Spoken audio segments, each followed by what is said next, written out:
কেমন আছেন সবাই? অনেকদিন পর নতুন একটি ভিডিও নিয়ে আবারও হাজির হলাম। আজকে আমরা যে বিষয়টি নিয়ে আলোচনা করব সেটি হচ্ছে নতুন ফ্যাক্টরির ক্ষেত্রে কোন ধরনের অডিট করা উচিত।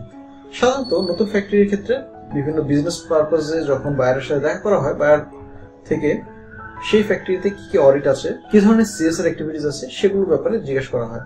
কিন্তু যদি আপনার কোনো অডিট না থাকে সেক্ষেত্রে বিজনেসের ক্ষেত্রে এটি একটি বড় চ্যালেঞ্জ হয়ে দাঁড়ায়। তাই অনেক ফ্যাক্টরি থেকেই জানতে চায় যে শুরুতে কি অডিট দিয়ে তাদের এই কমপ্লায়েন্স প্র্যাকটিসটা শুরু করা উচিত। এক্ষেত্রে যেহেতু শুরুতে খুব একটা বায়ারের রিকোয়ারমেন্ট থাকে না, বায়ার থেকে সরাসরি কোনো ইনস্ট্রাকশন থাকে না, অধিকাংশ ক্ষেত্রে ফ্যাক্টরিগুলো একটা দ্বিধাদ্বন্দ্বে ভোগে যে কোন অডিটটি তার আসলে করা উচিত।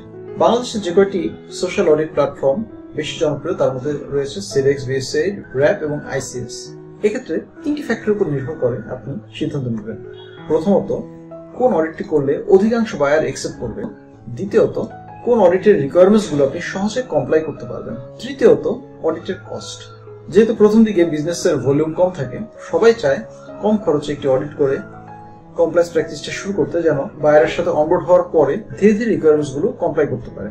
এখন যদি আমরা প্রত্যেকটা অডিটের রিকোয়ারমেন্টস এর দিকে তাকাই, আমরা দেখতে পাবো আপনি যদি ICS করতে চান, ICS টি মূলত ফ্রেঞ্চ বায়ারদের একটি প্ল্যাটফর্ম। বায়ারের সরাসরি ইনস্ট্রাকশন ছাড়া সাধারণত এই অডিটটি করা যায় না, তাই ICS আপনার জন্য ফিজিবল হবে না। তারপরে যদি আমরা BSCI প্ল্যাটফর্মের দিকে তাকাই, এখানেও বায়ারের RSP ছাড়া অডিটটি করা যায় না। তাই প্রাথমিক অবস্থায় যদি আপনার ফ্যাক্টরিতে কোনো BSCI মেম্বার বায়ার না থাকে, সেক্ষেত্রে কিন্তু আপনি BSCI অডিটও করতে পারবেন না। এরপর আসা যায় র্যাপের ব্যাপারে। র্যাপ সাধারণত আমেরিকান কাস্টমারদের জন্য করা হয়। র্যাপের সার্টিফিকেট পেতে হলে আপনাকে ইনিশিয়াল ফাইন্ডিংস এর সবগুলো ইস্যু ফলো আপ অথবা ডেস্কটপ রিভিশন করে ক্লোজ করতে হবে। এক্ষেত্রে যারা এর আগে কখনোই অডিট করেনি তারা একটা চ্যালেঞ্জ ফেস করে, কারণ ইনিশিয়াল অডিটে স্বাভাবিকভাবেই প্রচুর ইস্যু চলে আসে এবং এগুলোকে ক্লোজ করে তারপরে সার্টিফিকেট পেতে অনেকটা সময় লেগে যায়। সর্বশেষে আসা যাক সেডেক্স প্ল্যাটফর্মের ব্যাপারে। সেডেক্স প্ল্যাটফর্মটি সবচেয়ে বেশি ফ্লেক্সিবল। এক্ষেত্রে কোনো পাস, ফেল বা সার্টিফিকেটের কোনো ব্যাপার নেই। শুধুমাত্র অডিটের পরে কি ধরনের ফাইন্ডিংস আছে তার একটি রিপোর্ট পাবেন এবং রিপোর্টে আপনার অ্যাকশন প্ল্যান এবং লয়ের রেফারেন্স দেওয়া থাকে। এর মাধ্যমে সহজেই আপনি প্রত্যেকটা ইস্যু ধরে ধরে সলভ করতে পারবেন এবং পরবর্তীতে ডেস্কটপ ভেরিফিকেশনের মাধ্যমে ইস্যুগুলোকে ক্লোজ করতে পারবেন। যদি কোনো ইস্যুর জন্য ফলো আপ অডিটের প্রয়োজন হয়, সেক্ষেত্রে তুলনামূলকভাবে কম খরচে আপনি একটি ফলো আপ অডিটও করাতে পারবেন।